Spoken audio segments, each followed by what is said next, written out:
Om Sahana Vavatu Sahanau Bhunaktu Sahaviryam Karavavahai Tejasvina Vadhitamastu Ma Vidvishavahai. Om Shanti Shanti Shanti.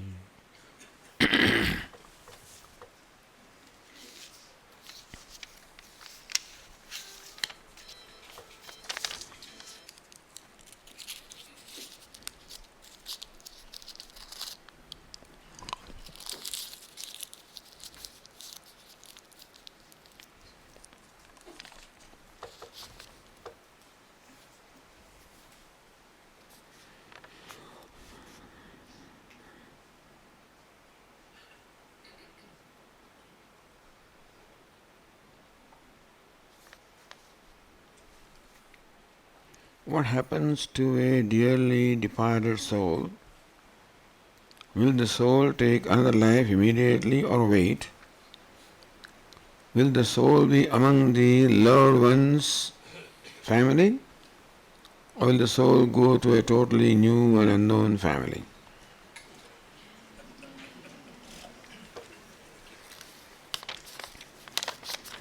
As the Brihadaranyaka Upanishad describes,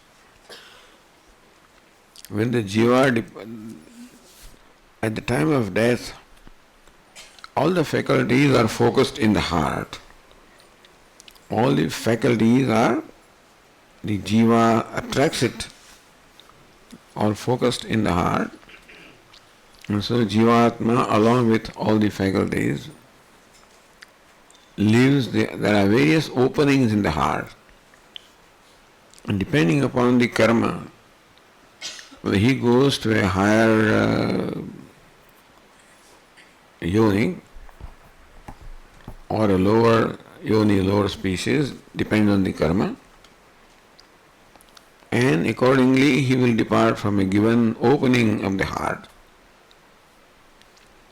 There is one opening which goes straight to the Brahmarandra, and he goes to Brahmaloka.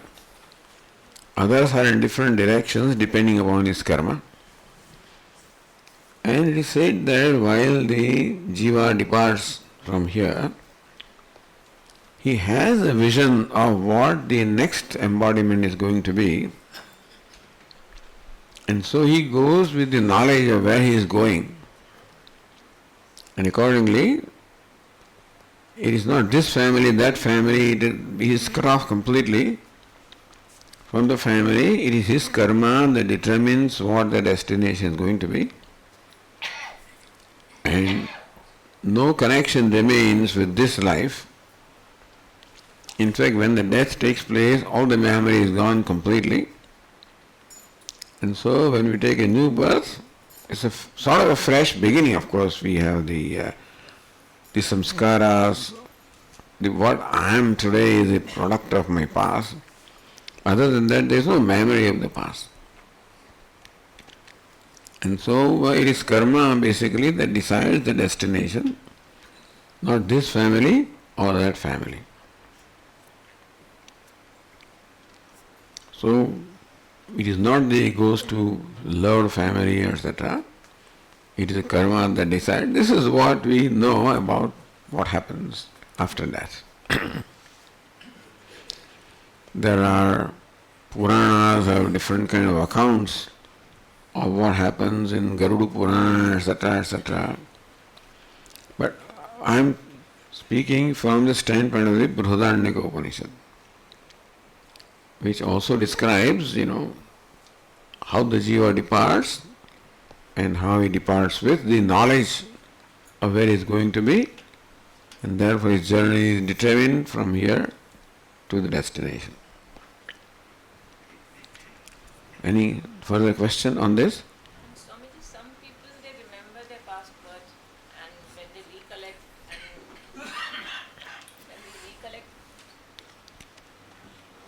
and go back and search that place, it actually is that place. It's more an exception. To remember the past is an exception, not a rule. Because all the memory is gone when we depart from here. There are some rare cases where a person remembers of the past. And I think Dalai Lama or some such other cases, and there may be other cases too, but it is unusual to remember the past. I'm asking because I know of a very normal person who, like, she remembered her, somebody known to me, she remembered her past birth and she remembered her past life. She told everything and then they went and checked there. That birth, brothers actually confirmed it, and henceforth she remained as a sister with them. Quite unusual. Sometimes it comes to newspaper also. Sometimes such phenomena it comes to newspaper also. Newspaper also. It's an exception more than anything else.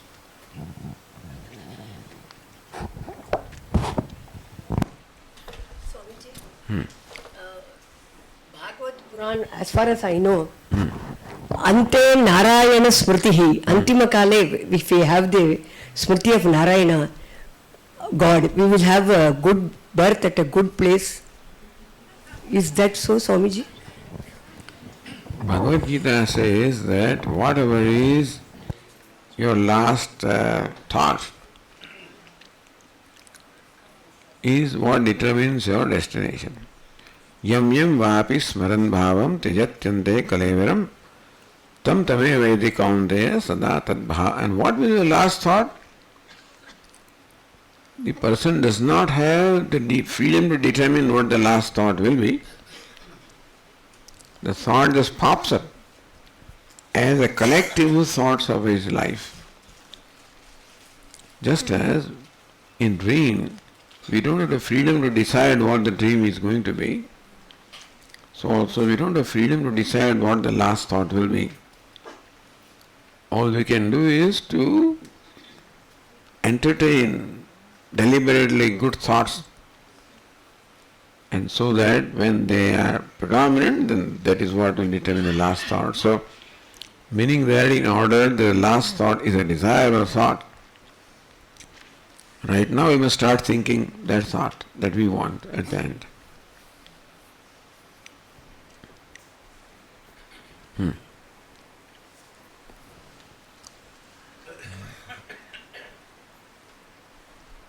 Swamiji, a lot of what we read in Vedanta stands to reason, stands to experience. But I personally struggle a lot with this karma bit, especially when you find perfectly good souls or good people facing a lot of hardship in this life. While it is easy to say it's karma, but it is very difficult because one doesn't experience as to why these people are going through something so tragic in this current life. So is there something that we can do as students, as followers of Vedanta, that will help us come to terms with this? Maybe it's a personal loss, but also more importantly to appreciate this more. You focus attention only on these kind of cases. There are a number of people who are happy in their life. They don't, seem to draw or attract our attention. Somebody is unhappy seems to attract attention more than many who are happy. And so there is a book called Why Bad Things Happen to Good People and stuff like that. But we have no explanation of why, what happens, why. No explanation. So karma is the closest explanation we can give. And karma is simply the law of cause. Karma is simply the law of cause and effect. As you sow, so you reap. But we don't know what it is that we sowed. And so we know what we are reaping. We know the effect, but we do not know the cause. And therefore the question always remains, what did I do? Why me? Why should it happen to me? And we have no answer. Because this law of cause and effect is a very complex law. Just as no phenomenon of nature can be totally explained. All we can do is to approximate. with equations of science, etc. So here also we can approximate with the karma. But to determine what is what will require you to be omniscient, know everything. Because no phenomenon is an isolated phenomenon. Every phenomenon that happens is influenced by the whole universe, although the influence of the remote things will be so insignificant that we can ignore them. Just as in astrology, they take into account the effects of these planets, which are the nearest big bodies which have most strong influence. But there are those stars, and they also have influence, but very little. So we can ignore the influence. You follow? To determine the effect of, the planets and whatever is, all the bodies that are around. Supposedly everything that is around the earth will influence us. We cannot take into account the influence of the remote things. So the nearest things we take into account. Similarly also, we don't know all the factors that influence a given event. So we try to seek some satisfaction in explanation of karma and karma phala. Swamiji, in that regard, speak loud enough. In that regard, for the parents, if the child is born with disabilities, the parents feel that maybe it's their karma that they had to have the child, or if the person who is disabled, if they think of the karma theory that they must have done something wrong, that they're born disabled.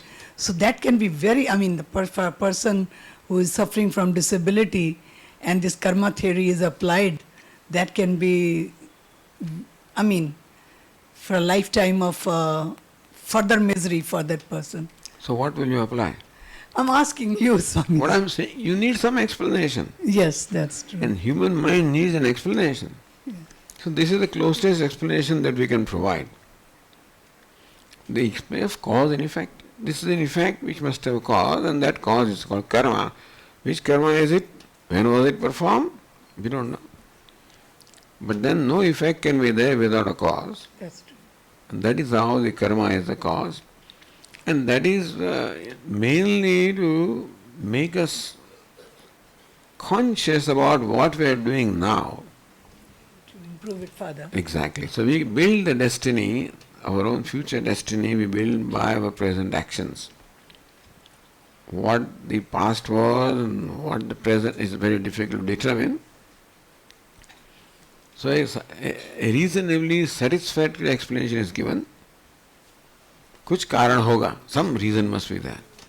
It just came about because we talking about some karma thing, and then the person who had vision problem and then started saying, I must have done something wrong. So it was so difficult to, bring the topic to, that's what. I understand, because it can cause a sense of guilt and stuff like that, which is not the purpose of this. But then people may extend this to developing all kinds of complexes, that I must have done something, I don't know what did I do, and keep blaming, and so have that sense of guilt about one's own self. That can happen. It's not meant for that. Thank you.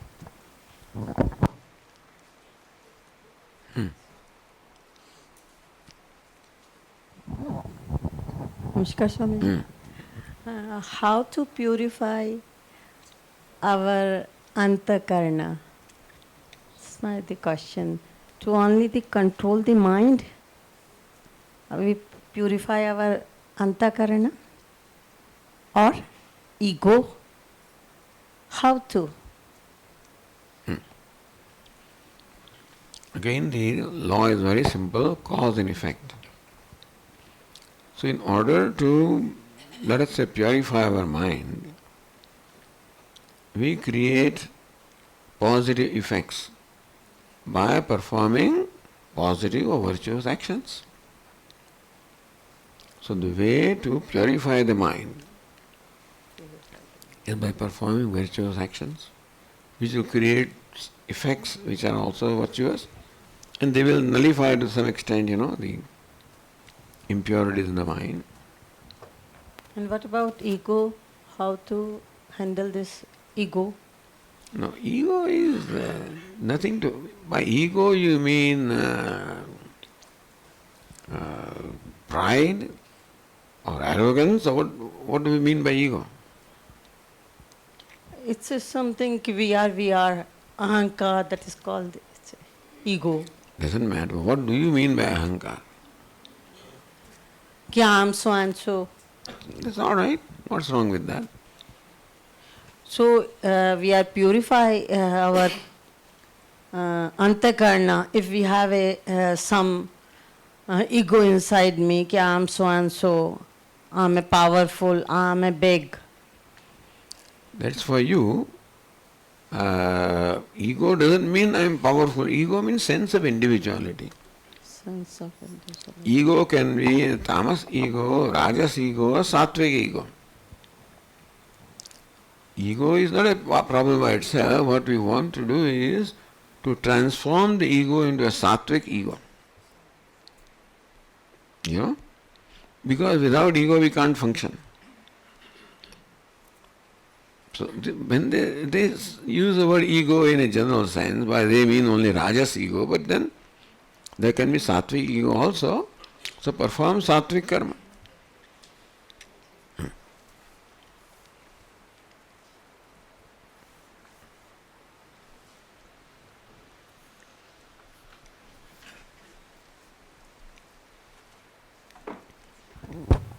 Pranam Swamiji. It's not really a question, it's just my understanding. To the question before about karma and all that, my understanding is if we get stuck with all that, oh, this was my karma, I must have done something in previous lives and all that, it keeps us going further, moving on in life. My understanding, finally I understood what prasada buddhi means 2 years ago. And I saw it as when we talk about prasada, whatever prasada we get in the temple, we take it and we eat it. We don't say, I like it, I don't like it. What if in one hand we are given the sweet prasada and in the other hand we are given the bitter melon, karela prasada? We will eat both. So You may eat both.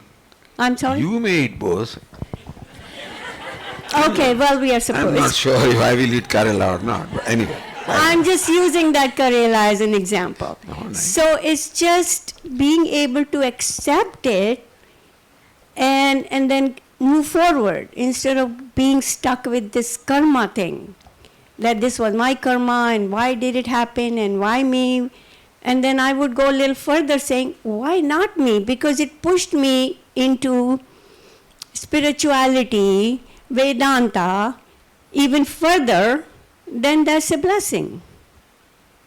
This is my understanding. Good. As long as it helps you and makes you feel good, so that's a good explanation.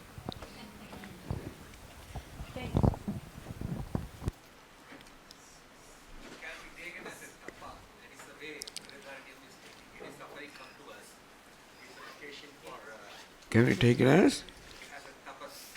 Tapas. Suffering is there, and at the end of the suffering, we will be come out just like the gold, which is a sputum, we come out. We are able to purify ourselves, okay? Therefore, take it as a godsend. That's the same thing she was also telling. It is a prasada buddhi. Prasada buddhi is nothing but take it, accept it, and live with it, and take it as a tapa, and is a method, we can expand our, papas. Prasad buddhi is more than that, not just accepting. Yeah, that is there. But even then, it's more like a tapas we can take it. Suppose, we are getting the bodily or mind, some problems are there. Prasad buddhi means it is grace of Ishvara. Yeah. Being that pain also is grace of Ishvara if you take it as prasada buddhi. And in grace of Ishvara, there must be something good for me, which may not be evident to me, but with Shraddha. In prasada buddhi, Shraddha is required for Ishvara. The Ishvara is my well-wisher. Therefore, that he does not punish me, he always wishes well of me. And therefore, even in giving pain also, there must be something good for me. I don't know what it is. With that Shraddha, accepting even unpleasant things would be called prasad buddhi, is not just accepting, it is accepting positively. As Ishvara's grace, there was something in it for me. Not put up with it. That is not prasad buddhi.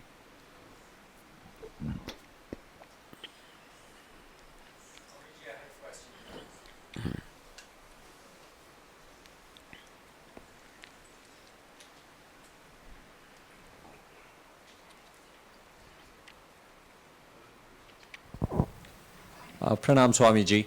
I had a couple of quick questions. One is, we perform a Shraddha to departed souls. Is there anything in the literature that highlights that these things send good wishes to the departed soul, and wherever that soul is, up above or wherever it is transformed, or whatever it is transformed into? That's one.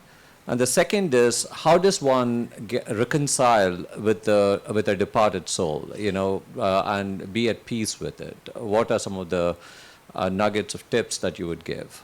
Thank you. First of all, departed soul, it is our belief that the departed soul goes to Pitruloka. There is the world of mortals. Intermediate world is called Pitruloka, the world of mains, and Svargaloka. So, it is our belief that the departed soul goes to Pitruloka. And therefore we perform rituals here in order to make that passage as easy as possible for that soul. And then every year we continue to perform different rituals so that where he is, so in Pitruloka also, the soul will be supported by what we do here. It's all a matter of belief. And there are many who don't believe in this. This is not a part of the radar at all. Only some people believe in this departed soul and things like that. So,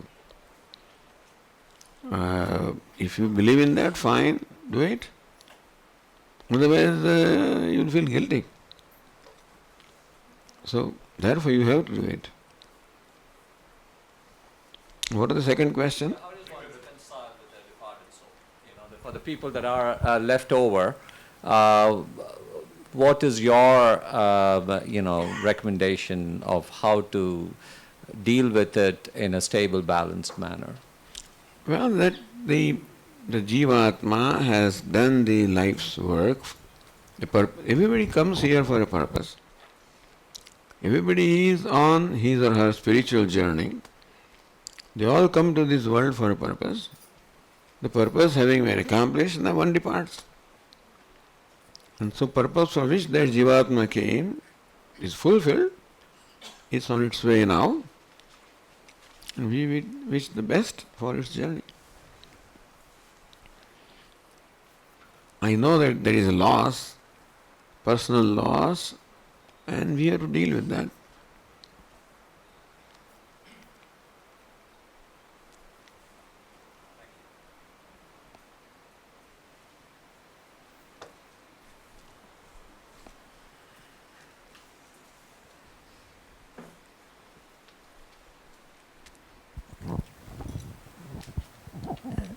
Swamiji, if the law of karma is so definite, then what's the role of free will?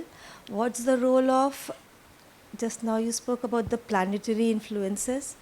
because then it's all our karma. So, and is there any kind of things in our hands, like some control or some like free will, some kind of that we can alter what is destined according to our karma balance? Surely. Free will means the freedom to do something, not to do something. It says kartum shakyam, akartum shakyam, anyatha va kartum, meaning that to do it one way, not do it differently. You have the freedom to do or not to do, or do the way you want. That freedom is given to us, and using that freedom to perform actions which are going to be beneficial to us. So with the free will, we have the freedom to perform actions which are virtuous actions, which will bring about the outcome which will be beneficial to us today or tomorrow. Does it make sense? What about the planetary influences then? If like everything is what is my karma will determine what I think, or what is like I have, Vedanta seems to have pulled me, but had it not, I would have lived a life very different. It was not in my hands. I couldn't have changed that. Now since I am attracted to this life, so I can exert my free will. I can come here, I can devote my time and withdraw from other things. But maybe if I was in a different situation, I couldn't withdraw. I had so many responsibilities that I could not. I have maybe, God forbid, I had an ailing child or some kind of other responsibility. That would have been my karma, that I would have landed in that situation. Then where would I have exerted my free will to learn or to grow out of it? Congratulate yourself that you have done something good in the past which has resulted in this kind of karma, which has brought you where you should be. Thank you. Thank you.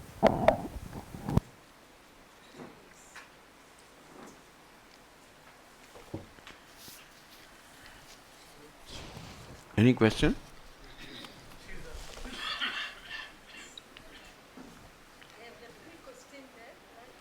I'm coming to the question, but anything ongoing? No.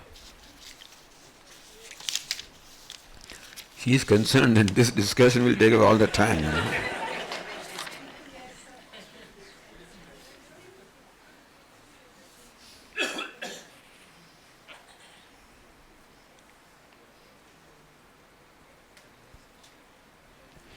How can we satisfy our emotional needs from within rather than begging from the world outside?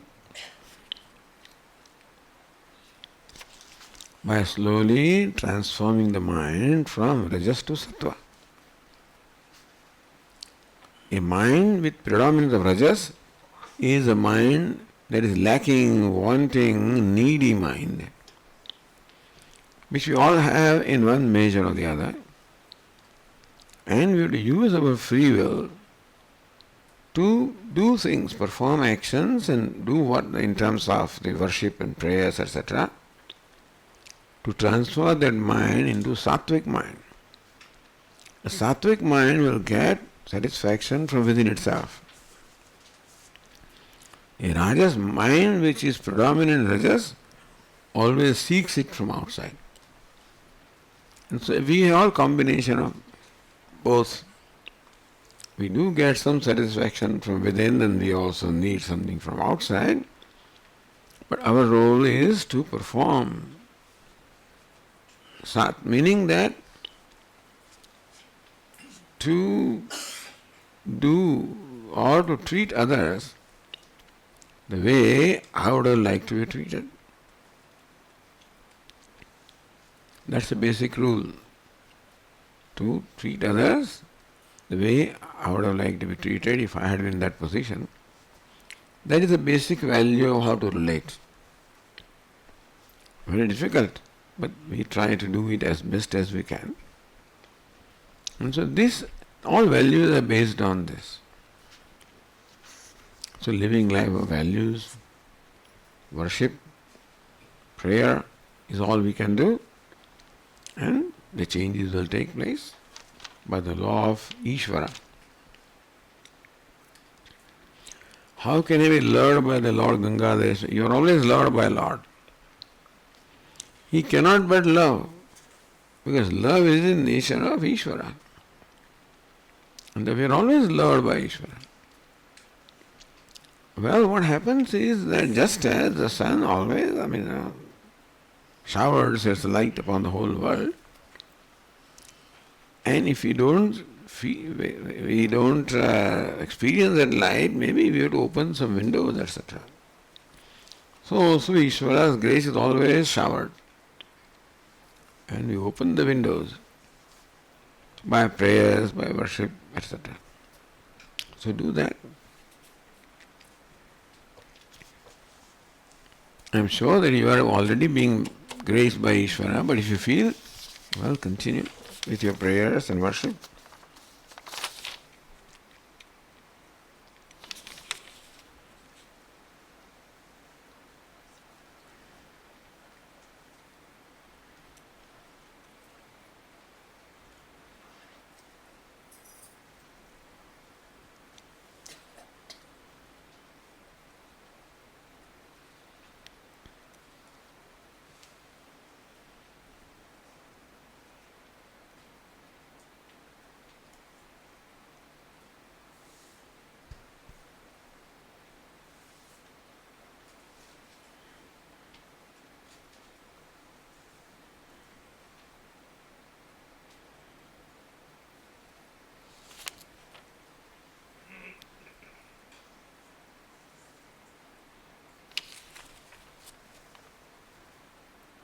I work as a psychologist and sometimes counsel young people who are struggling with not feeling passionate enough about the work they are doing. They come with issues of either feeling depressed or unable to stay in any one job for a long time. They keep quitting jobs. In continuation of yesterday's discussion on love for self and wanting to feel the joy, how does the concept of instant gratification and delayed gratification come into play? My understanding is instant gratification is tamasic or rajasic, while delayed gratification is sattvic. How reconcile both these, love of self and gratification?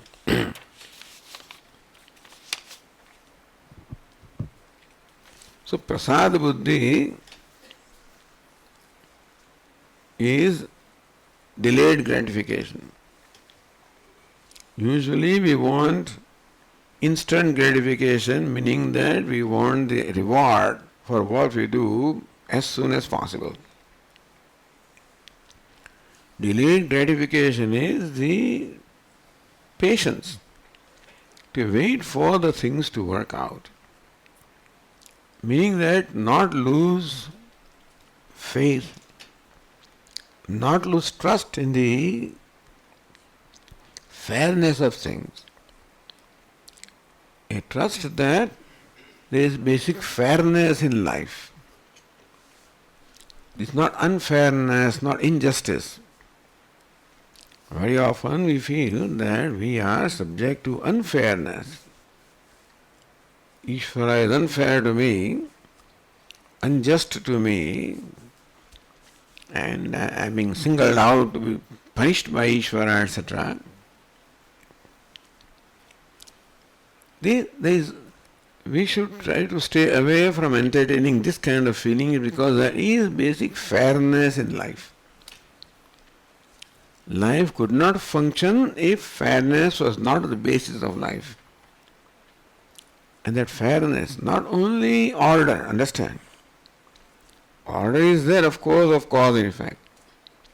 But more than that, apart from, over and above that, there is basic fairness in life. justice in life, goodness in life. That is a matter of trust. Everything or everybody is basically good. Trust in goodness of a person also. Even though the outward behavior may not be revealing that goodness. In spite of that, the basic core of everything is goodness. That's a matter of faith and something to be discovered. But this is what would enable us to have all the hope and the positive attitudes about life. And basic order, basic fairness, basic goodness. That's what we should try to invoke wherever it is possible. And whatever gratification, so then you don't need gratification. If the sattvic means that you perform an action as a contributor, then gratification comes right away. You perform one act of kindness and you feel good about yourself. And therefore, this act of kindness, act as a contributor, is the best way of tapping the happiness from ourselves. Otherwise, doing things to get reward for what I do is trying to tap happiness from outside of myself. Meaning, the life of a consumer is tapping happiness from outside of myself. Life of a contributor is tapping happiness from within myself. And that is what we should try to do as best as we can. To be a contributor as much as we can. Does that address the issue that is raised in this question?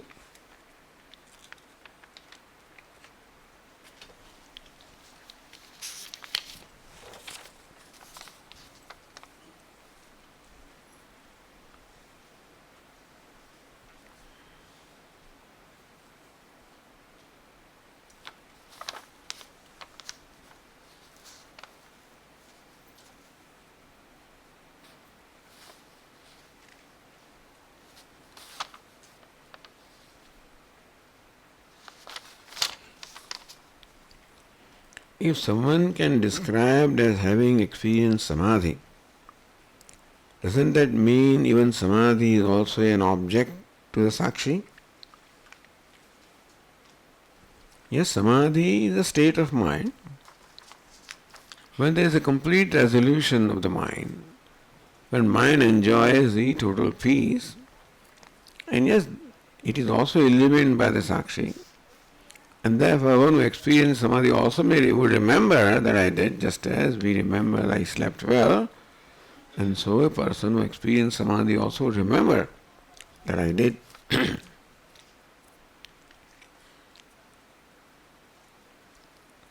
But when you have a moment of ecstasy or something, can that be described? Samadhi is a sustained state of mind, not just momentary, aha moment, So, there is a difference between judging someone and being judgmental. This business I also do understand, really speaking. Don't be judgmental. Because it is the nature of our mind to judge. Buddhi is called adhyavasayatmika vritti, antahkarana vritti. So that state of mind where you are judging, to judge is the nature of intellect. And then everybody is judgmental. First judgment takes place about myself, unfortunately. Because first entity that I am aware of is my own self. And therefore there is a self-judgment to begin with. And then it is the nature of mind to have a conclusion, if that's what you mean by judgment, about anything that I confront. I must have a conclusion about what I am confronting right now. Then only I can relate. That all those who are sitting here are all people who are interested in listening to what it is that I have to talk, let us say.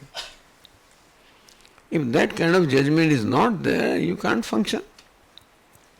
The business of judgment, it is the nature of the mind to judge, and without judging we cannot interact. I have to judge who I am talking to. So when we pick up the phone, who is speaking? Who is speaking? And so that battle sometimes goes on. Nobody wants to reveal what they are. But then the normal thing is that one who calls reveals who he is. I am so and so. Then giving the choice to other person to put whatever he wants to do. When you pick up a phone, you cannot talk to the person unless you know who that is. So judgment is required. Who am I talking to? Is it not so? Not only who I am talking to is a person, but whether he is my friend, is who he is, how I judge, that's how I interact. So without judging, there is no interaction. This is my understanding of judgment. And so we are judgmental. Buddhi is meant to judge. Judgmental perhaps means that having drawn a conclusion, we don't change it. We brand a person. Then we are not open with reference to that person. That may be called judgmental, branding somebody. Which is not a practical, because everything is changing and therefore likely that the person also may be different. So we should have an open mind, that's all we can say. But without judging, as I understand, we cannot interact or we cannot function. Any comment on?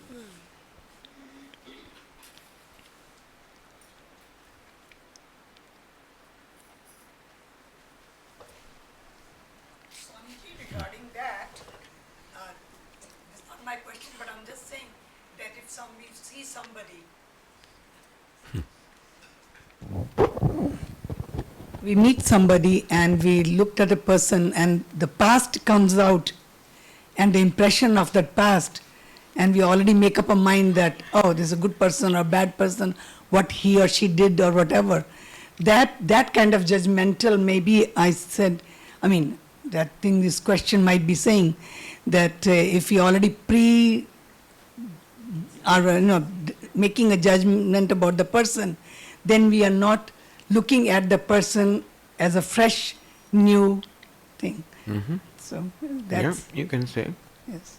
Sometimes we get prejudiced because of that. Prejudice should not come in by, with the past of whatever that judgment about that thing or a person. So that's my opinion, sorry. But then the past is past and it will come when you interact with a person and that will form the basis of how, because then you will say, oh, watch out. Whatever, And so you have your strategy when you interact with a person. And so past certainly plays a role. And then you can be open-minded to give a fair chance to that person, but your experience of the past will... it will play some role, certainly. Without that, yeah. It can't be. But we should still be open to looking at maybe something good is going to come out this time. Yes. Right? Hmm?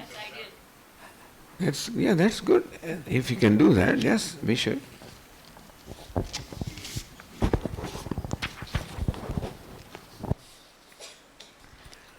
What's the difference between Shravanam, Mananam, Nididhyasanam? How to progress? Regarding experiencing awareness in the universe or outside, is there to be an experiencer and experience, or awareness is common thing which can be experienced?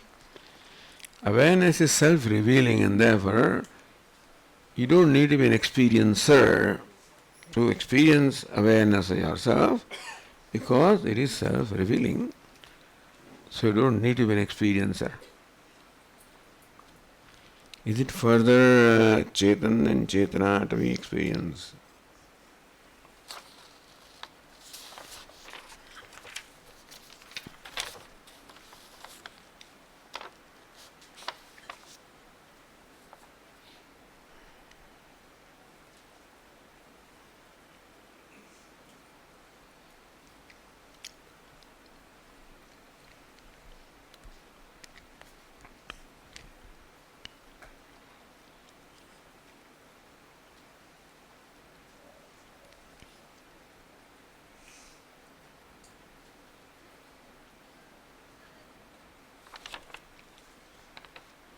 how do I reduce or stop the habit of incessant or compulsive thinking? Why this? By this I mean thinking when not required, as for an activity or when I have nothing specific to do. Well, this does not cause me any worry or stress. It still affects the focus of any activity I am involved in and makes it ineffective. So a good idea is to give an occupation to the mind. So when the mind wants to think, give it an occupation, Om Namah Shivaya, Om Namah Shivaya, Om, or engage it in activity of doing your japa. So mind wants to act, we give it a desirable activity. So that would be a good option for engaging the mind in something which is positive.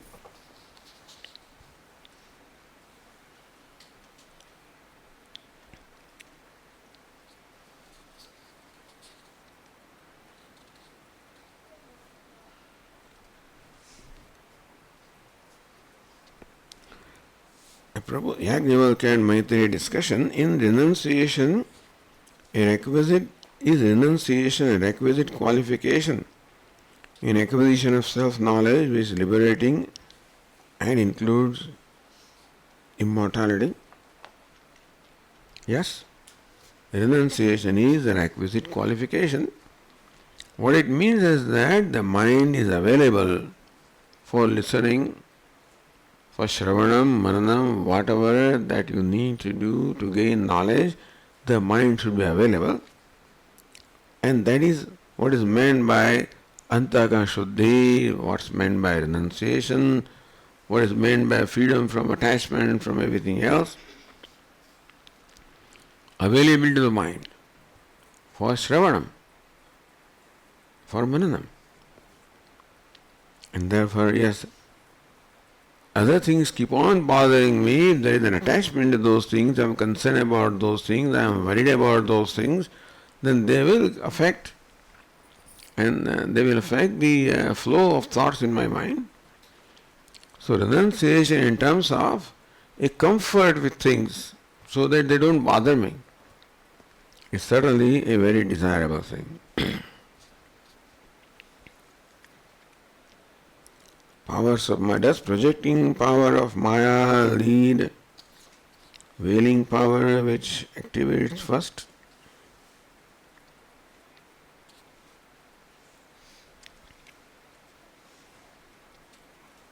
First is avaranam and then vikshepa. First is avaranam is not knowing the nature of the self. Second is superimposing what? Like the rope snake example, first is not knowing that object is rope, and secondly projecting a snake upon that, avarana and vikshepa. That's a sequence.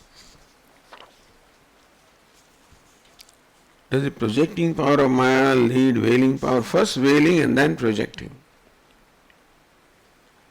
Are forms antecedent to names or vice versa?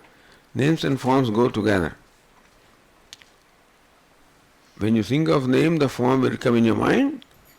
Think of form, the name will come to the mind. Meaning the name and form always go together. Think of a pot, the form comes, the name comes. So name and form are not separate from each other.